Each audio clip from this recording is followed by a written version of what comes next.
I'm Stephanie. And I'm Adam. And welcome to Meeple Talk. This time we're going to be talking about Carcassonne. Yes. So Carcassonne is a game that has been around since 2000. So it's a 15-year-old game. However, this game is still popular after 15 years. It has many, many expansions. We put out a couple of them here that we'll briefly explain later. We're going to tell you mostly about the basic game. This is a tile-laying game. It has very simple rules. It's easy to learn. It's got a simple but interesting strategy, and there's a lot of social components in the game. I would say this is very much a relaxed game that you can play on a sunny day when you don't have a lot to do, and it's perfect for that particular kind of setting. It's definitely not one of those intense strategy games where there's different paths to victory and that sort of thing. So that's what what you're looking for is probably not the game you would choose, but this is a great game for people who've never played any Euro games before. It's what they would call a gateway game, similar to Settlers of Catan. Dangerous path. Yes. After this game, you'll be hitting the really hard games, and your mother will complain. Anyway, so there you go. So the general idea is that you have a series of meeples that can either play the roles of knights, thieves, and farmers. So generally what happens, the basic premise is that you draw a tile and you place the tile trying to line up, whether it's the cities, the fields, or the roads. You need to make sure that the pieces match and line up. And as you do so, you can claim your particular plot. As you do so, you get points for, as they grow, you get points upon completion based on their size. And so the other thing too is that it's a nice little game when you can kind of steal points from each other. And I'm just going to explain a little bit how that's going to work here. So I guess, you know what? Let's just demo that. Okay. Normally, when you build, ideally you're supposed to be the only person on that particular space. So if I'm building my city here and someone wants to get some points from me, well, they can't place a tile next to mine and then just put their own meeple on there. You can't build on what someone is already working on. Right. But there's the opportunity to steal. So here, Adam and I, we've got our meeples here. Technically, I guess you can take over from here. How that's okay, work. Sure. Yeah. So let's say I played first.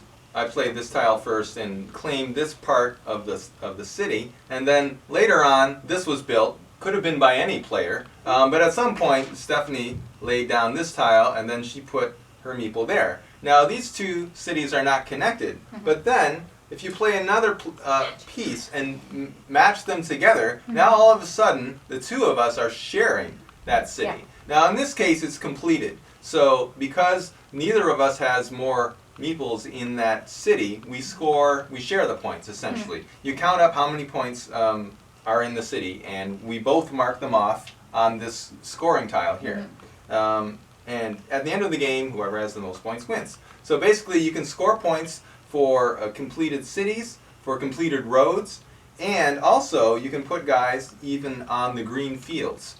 And there's special scoring for the fields, and the important thing is when a city is completed, for example, I just completed this one, so these two meeples will go back into our supply, and you only have 7 to work with in the game, unless you have some kind of expansion with big guys. We'll talk about that later.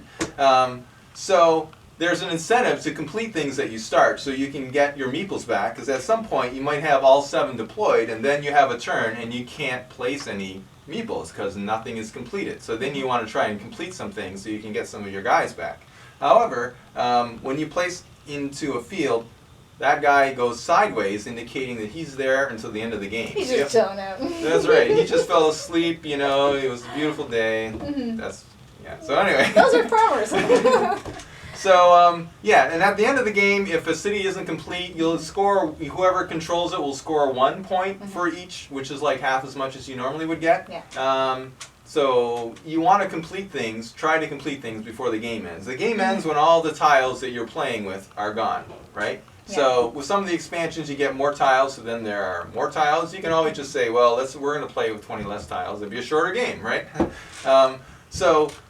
This is a great game, as I mentioned, because the rules are very simple. It's strategic, but in a very simple way. But it's really fun to try and cut into other people's work, right? Because let's say you've built a city, it gets you know, its city's not complete, and it starts to get bigger and bigger, and then other players are like, oh my god, whoever finishes that castle or that city is going to score a lot of points. So everyone tries to start cutting in, right? And then, you know, maybe people are sharing it, and then the people are, you know, don't cut into my castle, right? So well, because the other thing we didn't cover before is that it's not a matter of like two people could possibly share points. One person completely outmuscle the other person out. So let's say if there was that same scenario where Adam had a meeple on his little point. Technically, because I'm not touching, I could squeeze my little guy in there, and let's say I add on to it. Well, nothing's stopping me from adding my own meeple onto my own plot. Well, if this part becomes finished, we've now created a scenario where I've got 2 meeples versus his 1. Because I completely outmuscle him, I get all the points. So that's where... However, I believe you do have to cut into your own as well. You can't just put more guys in. Okay! So anyway, the idea, however, it's very easy to confuse yourself, especially when this land masses are getting big. So the... Sorry, I ruined it for you.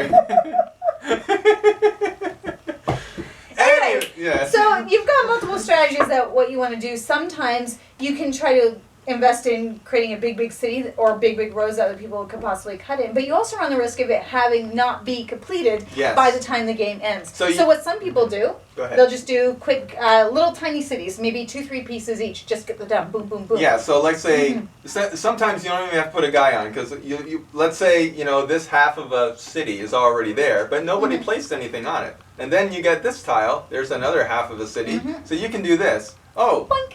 Bunk, that's done. The guy comes back off, you score some points, right? So that's kind of sometimes it might be to your advantage just to get the points off quickly. Yes. And other people kind of wasting their time and their meeples just being occupied on lands. Yeah, and then another evil strategy is if someone has a big city and maybe 2 other players, but not you, are contending for it, you could keep adding to that city, making it so big that they can't possibly finish it. Yeah. So it's fun to do that sort of thing.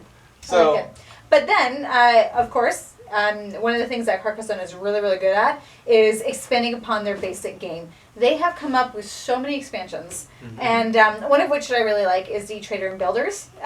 So you do have the advantages of also having some trade goods that when you finish a city and your trade good, there's a certain type of trade good available in that city and you dominate that tile, you can get extra points. We actually use some of these like wheat and cloth by accident. These aren't part of the basic game, but yeah, so they have the trade goods on there. And then when as she was saying, when someone finishes that city, you get that trade good, and at the end of the game, whoever has the most of each trade good gets an extra 10 points. And my favorite part of this expansion is this, it's hard to see what he looks like. He's known as the Builder. And he's really useful when it comes to roads, because what happens is that if you've put your builder on a road that you're working on, anytime you build onto that road, you can actually draw an extra tile, essentially take an extra turn that you can place anywhere. So he really adds a lot of movement and flow to the game. And I really like that expansion. I can't imagine the game without the builder. The builder just adds so much. It's kind of natural. It kind of it gives you a free turn, essentially, and it kind of speeds up the game as well, because you're always using your builder. And let's say you put her on the road, you can also put her on a city, and once it's finished, the builder comes back, you can put her on another project, right? And then that project is turbo, right? Exactly. Turbocharge! Yeah, so I think we both agree the builder is the best part of that expansion. But wait, what's this? So this expansion is called The Expansion.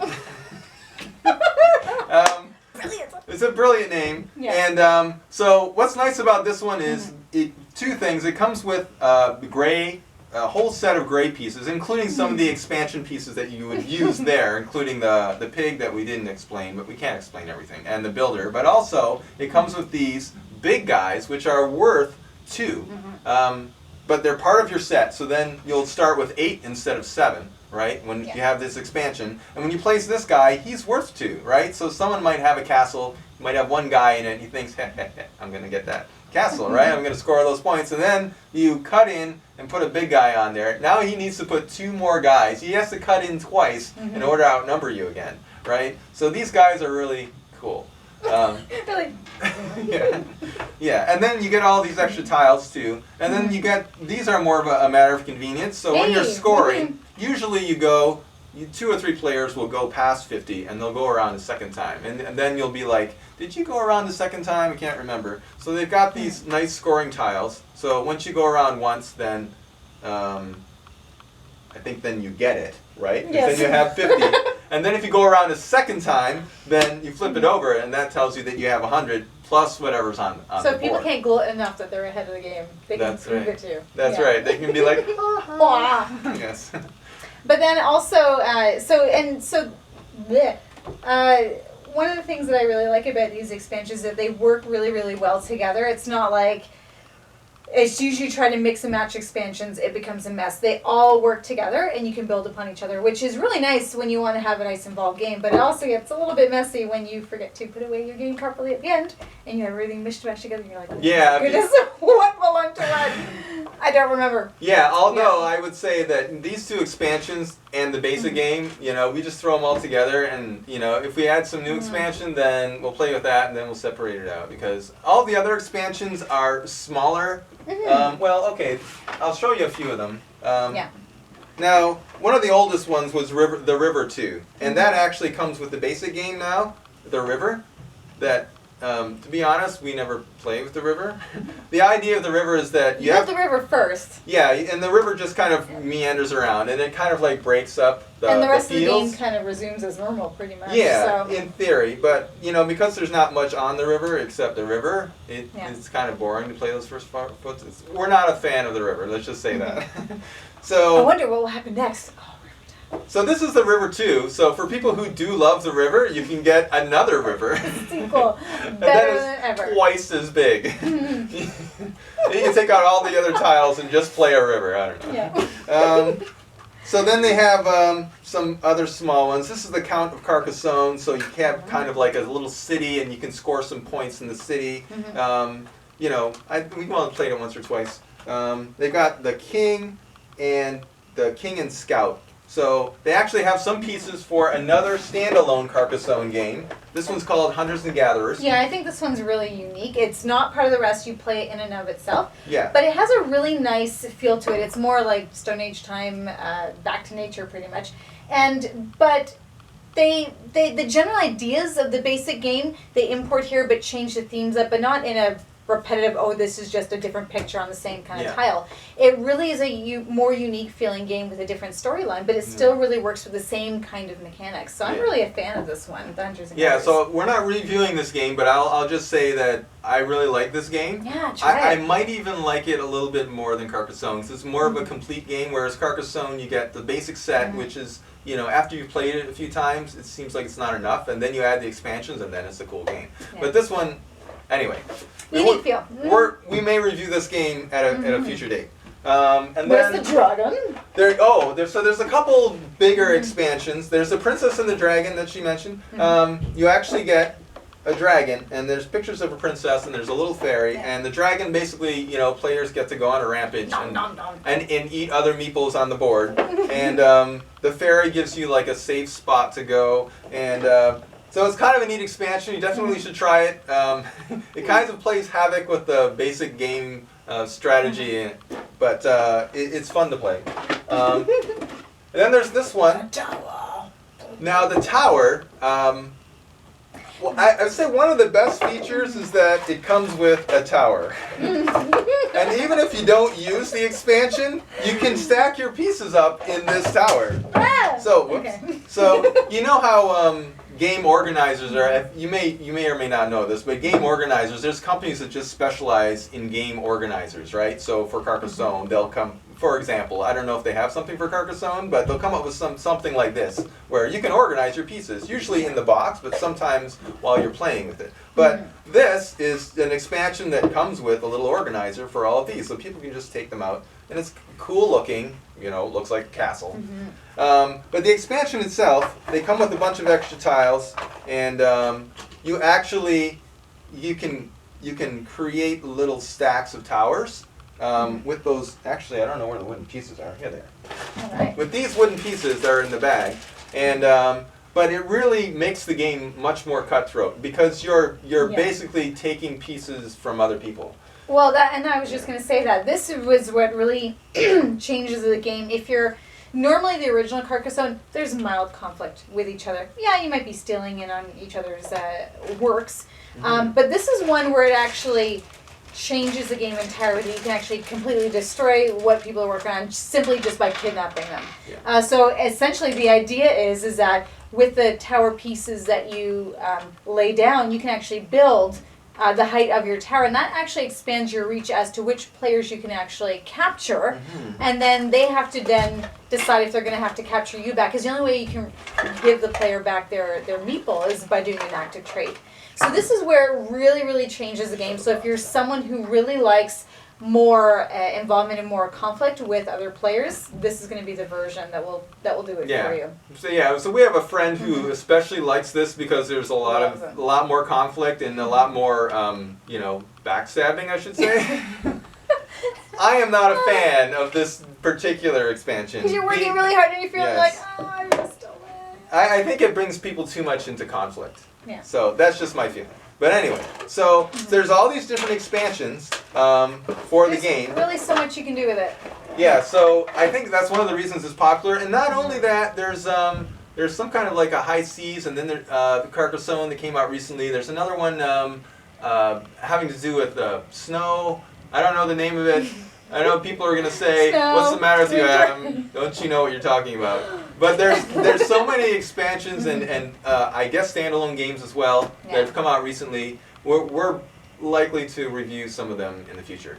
I think just general sum up idea, especially if you're someone who's either new to board games or have heard of European style board games and want to learn more about them. Carcassonne has been one of those ones that's been around for a very, very long time and has become a consistent piece in a lot of people's game collections. So it's really a good one to start with, especially if you're trying to introduce yourself to the idea of, or just general gameplays of different styles of Euro board games. So yeah, I'd say give it a try. Yeah, I mean, you might have, a boy or a girl, a young child, or a friend of yours, or just someone who's never played board games, and they can all play this game, right? Because it's so simple, it's very inviting, right? There's very little conflict, so I think that's one of the reasons it's so popular. Partly a million expansions, and they keep updating and renewing the game and coming up with similar games that are entirely different games in themselves.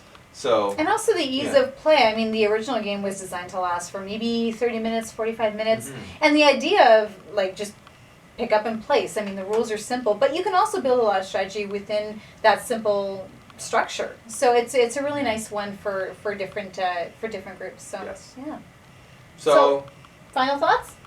I would recommend, well, it's definitely a thumbs up. I've played this game so many times. It's one of the most popular games that we played. It's an easy one to make a go-to game. Yeah. So definitely, if you're looking at any kind of board game that's very accessible, this is a good one to check out. Yeah, absolutely. So that's it for Meeple Talk this week.